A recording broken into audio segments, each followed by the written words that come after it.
Olá pessoal, nós vamos começar hoje a estudar as leis de Newton. São três leis, tá? E hoje nós vamos começar sobre a primeira lei de Newton, tá? Então, pessoal, a primeira lei de Newton faz parte da dinâmica e a dinâmica é uma parte da mecânica, tá? Nós já estudamos já a cinemática é a parte da mecânica que quer saber se o corpo está em movimento. Já que na dinâmica ele quer saber se o corpo, além de estar em movimento, pessoal, se ele quer saber também, ele quer considerar, seja considerar quais os fatores que produziram esse movimento e que modificaram esse movimento, tá bom? Então, as leis de Newton, pessoal, faz parte, as leis de Newton foi elaborado pelo Isaac Newton, tá bom? E, e voltando aqui na mecânica, os conhecimentos da mecânica clássica, pessoal, é baseado principalmente em Galileu, tá? E Isaac Newton, nesse conhecimento desses dois grandes físicos, tá? Nós vimos também, pessoal, que na cinemática nós estudamos também a aceleração vetorial e a aceleração vetorial nula e não no das partículas, tá? E nós já estudamos também a grandeza escalar e grandeza vetorial, tá bom? Então vamos aqui, pessoal. Antes de chegar na primeira lei de Newton, nós estudamos também força resultante, tá, pessoal? O que é força resultante? Se eu tenho aqui, ó, eu tenho aqui o rapaz A puxando para a direita e o B puxando para a esquerda, pessoal, quem é que vai vencer? Vai vencer aquele que possuir a maior força, não é isso? Então, força resultante, tá? Vai ser, sempre vai pegar a força A menos a força B. Aí nós podemos ter três condições, tá bom? Três condições. Por exemplo, se a força A for maior que a força B, vai vencer o rapaz da direita. Se a força A for menor que a força B, será menor, vai vencer o rapaz da esquerda, tá? E se as forças forem iguais, né, vai ficar unidade, daí vamos ter um empate, tá bom, pessoal? Mas se as forças são diferentes, pessoal, o corpo entra em movimento e quando entra em movimento, pessoal, vai surgir a aceleração, tá, pessoal? Então, aqui, ó, quando FA é maior que FB, a aceleração será para a direita, tá? Quando a força B, esta força aqui, for maior que a força A aceleração será para a esquerda. E quando há um empate, quando as forças são iguais, a aceleração é nula. Quando eu falo para vocês força resultante, pessoal, eu somo todas as forças que estão agindo numa partícula, tá? Aqui nós temos aqui, ó, N forças agindo aqui e eu somo. O resultado final vai ser nossa força resultante, tá? Aí nós já vimos, pessoal, em equilíbrio, nós temos uma partícula pode estar em equilíbrio estático e equilíbrio dinâmico. Equilíbrio estático, pessoal, é quando o corpo está em repouso em relação a determinado referencial, tá? Por exemplo, essa mesa aqui que eu estou gravando essa aula, tá? O notebook está em cima da mesa, então ele está em repouso em relação à mesa, então o equilíbrio dele é estático. Se o equilíbrio dele é estático, pessoal, a força resultante nesse caso aqui será zero, tá? E a velocidade será constante e também será zero. O equilíbrio dinâmico, pessoal, o corpo vai se deslocar baseado no movimento retilíneo uniforme. O que é que ele vai fazer, pessoal? No movimento retilíneo uniforme, o corpo vai percorrer distâncias iguais em tempos iguais, ou seja, ele vai possuir uma velocidade constante, tá? Será uma velocidade constante. A força resultante nessa situação aqui, pessoal, também será nula, tá, pessoal? Aceleração, a força resultante também será nula. E ele vai obedecer o movimento retilíneo uniforme, tá? Então, esses aqui são os três, são as características de um equilíbrio dinâmico. Nós temos equilíbrio dinâmico. Um exemplo, pessoal, a escada rolante, tá? Quando elas estão ali em movimento, elas estão obedecendo, elas estão em equilíbrio, ou seja, mantendo a mesma velocidade, tá? Quando você liga o piloto automático de um veículo, ele vai manter a mesma velocidade, tá? O avião, quando pega a sua rota, ele mantém uma velocidade constante. Então, aí está em equilíbrio dinâmico. E na primeira lei de Newton, pessoal, nós vamos estudar a inércia. E a inércia, pessoal, é o seguinte: a inércia é a tendência de que dos corpos conservar a sua velocidade vetorial. Como assim, professor? Se a velocidade é nula, pessoal, se a velocidade é nula, o corpo vai permanecer em repouso. Se a velocidade for constante, diferente de zero, o corpo vai permanecer em movimento, tá? Aí nós temos aqui, pessoal, a inércia, ó. Nós temos esse rapaz aqui na moto, tá? Ele falando aqui para esse garoto que a moto vai de 0 a 5 km por hora em menos de um segundo, tá? E ele vai mostrar o que acontece. No momento que ele acelerou, pessoal, ele acelerou, a moto partiu e ele ficou. O que aconteceu aqui? Nesse momento aqui, pessoal, ele estava em repouso, tá? Na moto. Então, ó, a sua velocidade aqui era zero, tá? A força resultante, se ele estava em repouso, ele estava em equilíbrio estático, tá? Zero. Nessa situação aqui, quando a moto entrou em repouso, ou entrou em movimento, por inércia, esse piloto aqui, tá? Por inércia, esse piloto aqui queria permanecer em repouso. Então, o que foi que aconteceu? A moto partiu e ele ficou.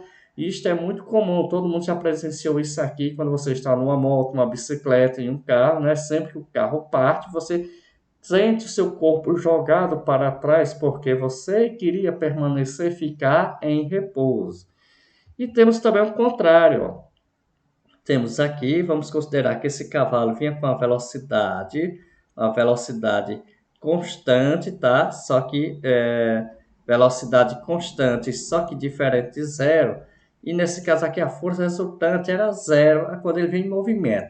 No momento em que o cavalo quis parar, o que foi que aconteceu? O cavalo parou, mas por inércia, tá? Nesse caso aqui, inércia de movimento, o rapaz quis que o rapaz que veio em cima do cavalo queria permanecer em movimento. Então, por inércia, seu corpo foi jogado para a frente, tá? Com a mesma velocidade em que o cavalo estava vindo. Então, pessoal, isso aqui é bastante importante porque através da inércia, por exemplo, foi feito o cinto de segurança, tá?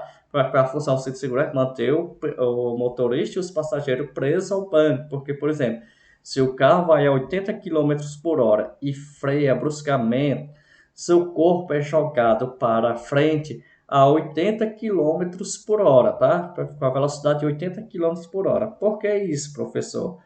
Porque é o seguinte, você estava no carro, o carro estava em movimento em relação ao referencial fixo fora. Então, significa que se o carro estava a 80 km por hora, você também está a 80 km por hora. O carro parou e, por inércia, nós vimos que a inércia é a tendência, é a tendência do corpo permanecer o estado em que ele se encontra, sua velocidade vetorial, então ele quis manter a sua velocidade, tá?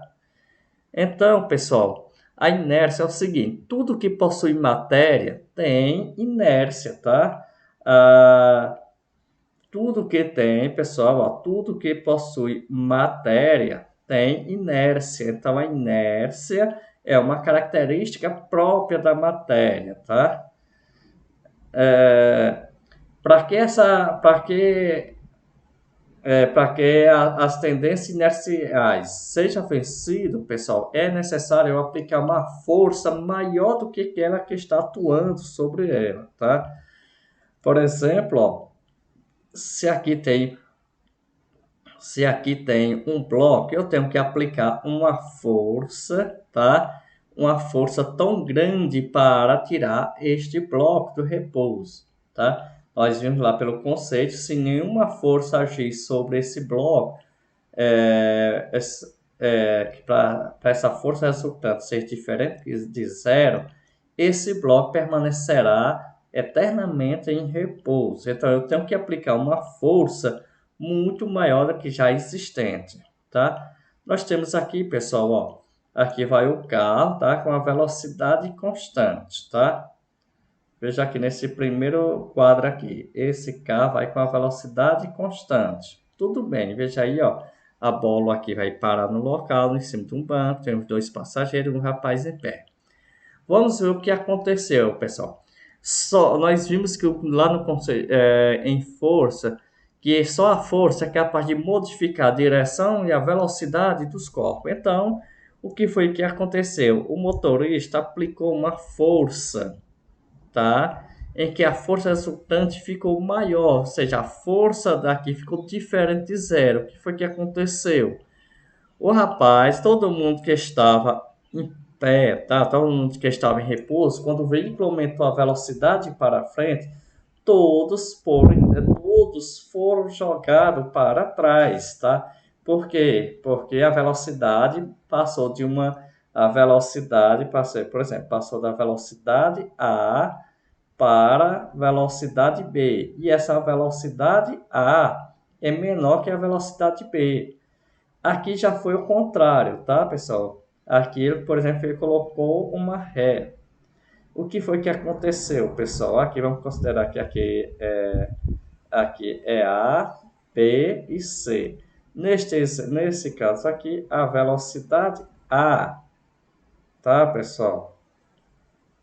A velocidade a velocidade C, tá? Por exemplo, a velocidade C foi aplicada no sentido, a força foi aplicada no sentido oposto que o carro estava se deslocando. Então, o que foi que aconteceu? Ó? Os corpos foram deslocados no sentido contrário ao movimento. O carro viajou para trás, para a esquerda, tá? E o corpo foi jogado para a direita, porque eles estavam em repouso, né? Isso porque a velocidade estava constante. E na medida em que o motorista alterou a velocidade, tanto aumentando a velocidade por carro ir para frente ou para trás, tirou esse corpo do movimento, do estado em que ele se encontrava, tá, pessoal? Então, o primeiro enunciado, se a força resultante sobre uma partícula é nula, ele permanece em repouso ou em movimento retilíneo e uniforme por inércia, tá, pessoal? Sempre que a força resultante for nula, esse veículo vai ficar o quê? Ele pode estar em repouso, tá? Ou em movimento retilíneo uniforme, tá? E tudo isso vai ser por causa de quê? Por causa da inércia desse corpo, tá? Por exemplo, aqui esse veículo, ó, para entrar em movimento, tá? Se nenhuma força for aplicada sobre ele, ou se a força for menor que a força que é a massa dele, tá, pessoal? Não for capaz de vencer a inércia dele, ele permanecerá em repouso, tá? Se ele vai em movimento, pessoal, por inércia, ele vai permanecer em movimento, tá? Como nós vimos também que a massa, pessoal, a massa é a medida da inércia, quanto maior a massa, maior a inércia. Ou seja, um caminhão carregado, ele vai necessitar de uma força maior para ele sair do repouso ou para ele parar, não é isso? Para ele entrar em repouso. Segundo exemplo aqui, o segundo enunciado, um corpo livre de uma força externa resultante é incapaz de variar sua própria velocidade vetorial, tá? Um exemplo disso aqui que nós estávamos vendo. Para ele mudar a sua velocidade, é necessário uma força externa agir sobre o veículo, tá? E essa força pode ser o motorista freando, tá? Ou acelerando mais para ele, ou para ele aumentar a sua velocidade, tá? O segundo enunciado, um corpo livre de uma força externa resultante é incapaz de variar sua própria velocidade vetorial. Tá, pessoal? Eu vou pegar aqui uma chave, tá, pessoal? Girar aqui.